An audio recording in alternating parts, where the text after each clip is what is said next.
Hello, this is a rather personal video. I'm actually a bit nervous starting to speak.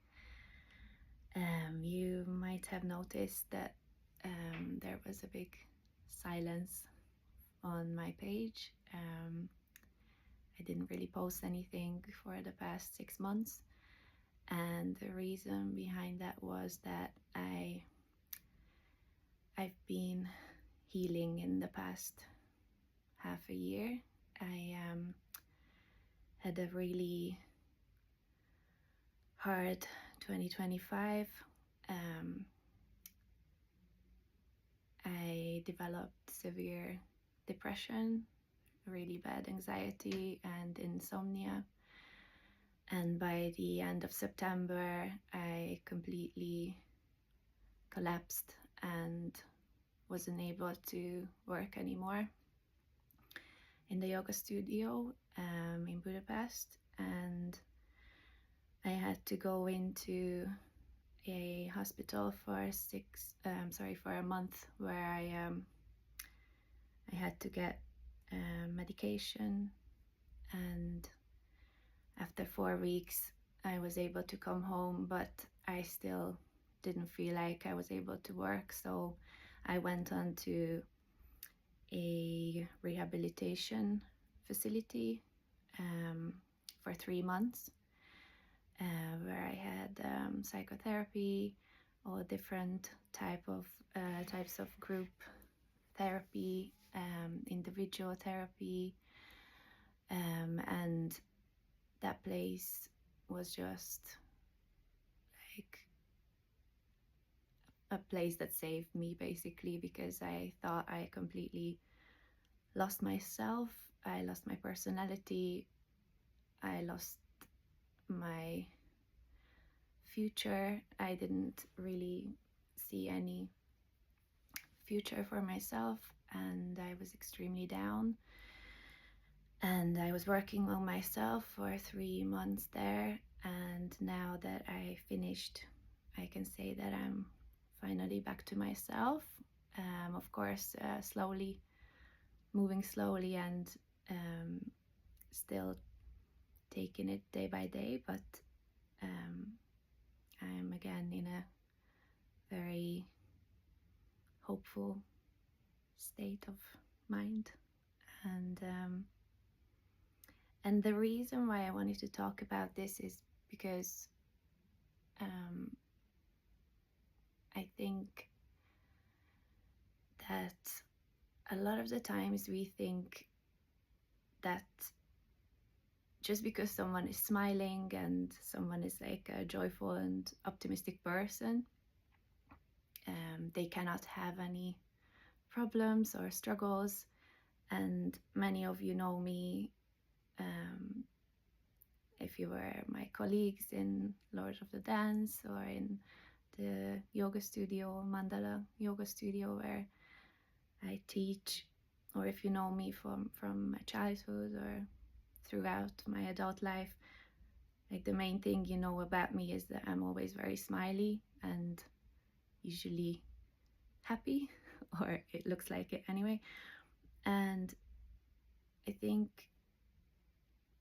we just don't talk about mental health enough, and me going through like the hardest probably year of my life, starting from last January 2025, when I decided to leave Lord of the Dance after 17 years of working there, after being a dance captain there, a solo dancer, lead dancer. I thought like I achieved everything I possibly could, and I was on such a high, and I had a plan. I was working to become a yoga teacher since 2020, since the pandemic. So I had like the next step after finishing my dancing career, and everything was going according to plan. Well, at least I thought it was. And I came back to Hungary in January. I straight away started in the yoga studio. I wanted to try everything. I wanted to see how this new life was gonna work out, and I didn't really give myself enough time to grieve. I didn't give myself enough time to adjust. I just went with 100 miles per hour, and at the end I just crashed the wall. I started feeling like there was something wrong with me, but I didn't want to admit it. First, my friends started telling me that there was something wrong. So I started, after a long time of convincing, going to therapy. And I thought I was okay because I was working on myself. I was trying to fix whatever wasn't working. And I thought things were going the right way. But it turned out to be false. and the more I struggled, the more I was pushing myself physically, mentally. Like people in the entertainment business have this kind of mentality of, even if you're like ill or if you had an injury as a dancer, you still go out on the stage and you give to the audience. You just suck it up and you go up there and you dance even in pain. Just a quick example of like how that works, which is so wrong, but that's just the mentality that we have. There was one time years ago when we were performing in China with Lord of the Dance, and we didn't have our usual set with us. Like the locals were building their version of our set, and if you've seen the show, you know that we have like a big set of stairs at the back of the stage, and usually the bad girl character comes at the beginning of her solo. She comes down these stairs. She's like walking, and then she's skipping off, and off she goes, and she dances. And I tried the stairs, but I was on autopilot. I didn't really think much, and the steps were much bigger. And as I came to the very last one, I skipped off it, but it was much higher. So when I landed on the ground, my ankle just went, but then I was very strong, so I was able to pull it back. But I didn't even for 1 second thought, right, I need to go off and get that checked. But the solo just started, so I just went along. And as I was dancing, I was like rethinking my solo and trying to figure out a way of not landing on that right foot. So all of the jumps that I did and landed on the right foot, I changed quickly onto the left, and I was keep smiling and of course going for it. And by the end of the solo, I kind of knew that it wasn't so bad, but like it was painful. And when something like that happens, you have such a high adrenaline rush that you don't really feel it normal. Like maybe after the show you realize, oh, actually it's worse than what I thought.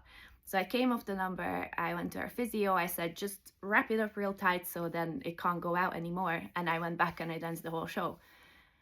Well, in certain cases that's just something that we do, but now I really think that that way of thinking kind of has to stop, because we just push ourselves far beyond our limits, and we're not taking it into consideration what our body is going through and how much we put on ourselves. And sometimes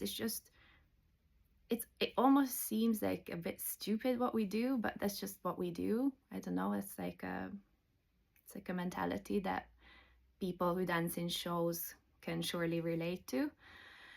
And the reason why I was telling this is because I was doing the exact same thing with my mental health, but mental health doesn't work like that. Maybe you can wrap up an ankle and you can still dance on it in the show, and then somehow after it, like, take a few days off and you'll be fine or whatever.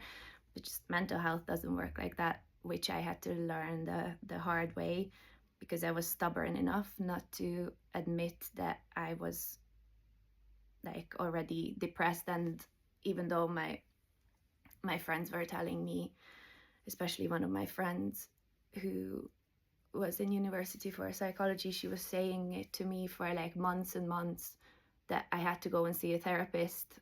And then I went to see the therapist, and at one point my friend was like, I think you should be on medication. This doesn't seem like the the solution, what is happening right now. I think you might need to be rethink, and you might need to go to a psychiatrist to get medication. And I was so stubborn. I just was completely going the direction I thought was right, and I kind of thought that if I started taking medication, that I failed, that I was a failure. It's a very wrong way of thinking, and now I know. And it's like so silly to look back at this and realize the way I was thinking. And if it was anyone else, I would have been like the biggest supporter and the biggest like helper, like as I always was, and I would have told my friend or my colleague or anyone or my family member to take medication or to go and take care of themselves. But when it came to me, I just could not do that, because I thought I had to prove myself, and I cannot fail. I cannot say to my boss at the yoga studio that I couldn't go on anymore. I was thinking, no, I have to keep going and keep pushing. And at the end, I crashed really hard at the end of September. I finished my last class in the morning of a Monday. And I just, in the afternoon, I had to cancel. I had to call my boss and tell her that I just can't go on anymore, or couldn't go on anymore. And by Friday, I was in the hospital, where I spent a month, and they got my medication fixed. And when I came out, I thought, right, I can sleep now. I don't have any emotions. I don't feel like I am myself. I don't know where my colors went. All I wanted to wear was black. I couldn't look at people. I didn't make any eye contact. I was speaking so quietly, like a mouse or some kind of tiny animal. And I felt so ashamed. I couldn't make any decisions. I went into a shop where I wanted to buy shower gel, and after 30 minutes, this is very silly again, I know, but like after 30 minutes, I almost came out crying because I couldn't decide which one I wanted to get. And this is only like something small, because there was other stuff that were much worse than this in my way of thinking. And I then went on to the rehab center, where they basically saved me, and I was working really hard on myself, as I've already mentioned. All the different therapies, some amazing psychiatrists and psychologists and therapists, and were working there with us. And the people that I met was another part of it. Like, it was just something that I can never be grateful enough for. Like, all the people that I met there, the friends I made, the conversations, the connections, like all of it. It was an experience that I will be forever grateful for. And after like a month of still being like very unstable, and like still taking a lot of medication, because in the first place in the hospital, they put me on so many different things that like were working at the time, because it was like an emergency. But like for the rehab, they were trying to get me off a lot of the medication that I was taking. And as you might know, I don't know, I'm going to speak about this now because maybe someone will learn from it. A lot of the times when you get an antidepressant, you get like Xanax with it, or Frontin, or whatever you call it, to build it up. And I was getting so many. I had like 2 different antidepressant. I had like so many Xanaxes and long-lasting Xanax, and like a ton of medication, which was, again, at the time was what I needed, but on the long run it had to be reduced. And so after getting all of that kind of in a lower dosage, and getting some other medication that were less addictive, well, not less addictive, but not non-addictive, I I started feeling better, and the therapies started working, and I was connecting with a lot of people, and that also helped me. The support that we were all struggling, and like I met such open-minded people there, because we were all stuck in life, and we just like held on to each other and helped each other with like ton of conversations, and sometimes just sitting in silence, and slowly but surely I was able to like watch TV again. I was able to be in like a loud conversation where people were laughing. I started doing sports again, because for the months before that, like I literally was not moving at all. And I started getting this like pain in my lower back, and I was like, oh, this must be how like a lot of other people feel like, who don't move enough, or who don't have enough time to go to like yoga classes or physio or any kind of movement. So yeah, my biggest achievement was like to sit on the couch, to get out of my bed and sit on the couch when I was at my lowest point and just stare at the wall.